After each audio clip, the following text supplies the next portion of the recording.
बिहार विधानसभा चुनाव के 3 चरणों में से 2 चरणों की वोटिंग पूरी हो चुकी है।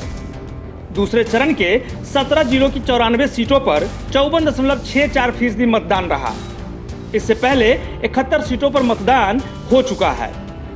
इस तरह बिहार की 243 सीटों में से 165 सीटों पर मतदाता अपने मताधिकार का प्रयोग कर चुके हैं।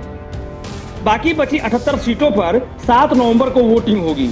अगर वोटिंग ट्रेंड को देखें तो इस बार भी पिछले चुनाव के बराबर ही मतदान होता नजर आ रहा है। लेकिन सवाल ये है कि क्या ये वोटिंग बिहार में कोई बदलाव करेगी या फिर नीतीश कुमार पर ही भरोसा करेगी।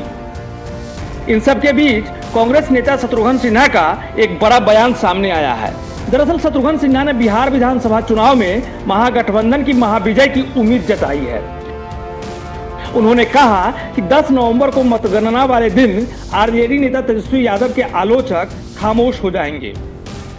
सिन्हा ने कहा, दीवार पर लिखी इबारत साफ नजर आ रही है कि हमारे अपने बहुआयामी, चर्चित, लोगों की आकांक्षा और आशा बन चुके तेजस्वी यादव की अगुवाई में युवा ब्रिगेड, बिहार पुत्र लव सिन्हा जैसी उनकी युवा टीम और अन्य के साथ मिलकर बड़ी जीत हासिल कर रही है और सरकार बनाने जा रही है।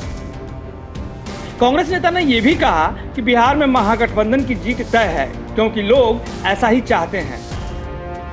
युवा दिलों की धड़कन राहुल गांधी और तेजस्वी यादव को लेकर जो उत्साह है, उस पर मैं तो यही कहूंगा कि ये देखकर आपको जीत का विश्वास हो जाएगा।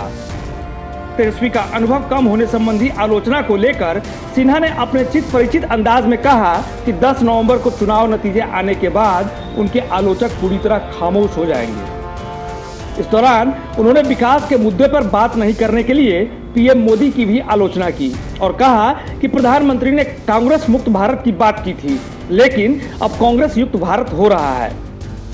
हालांकि शत्रुघ्न सिन्हा के दावों में कितना दम है, ये तो चुनाव के बाद ही पता चलेगा। न्यू इंडिया पोस्ट की रिपोर्ट।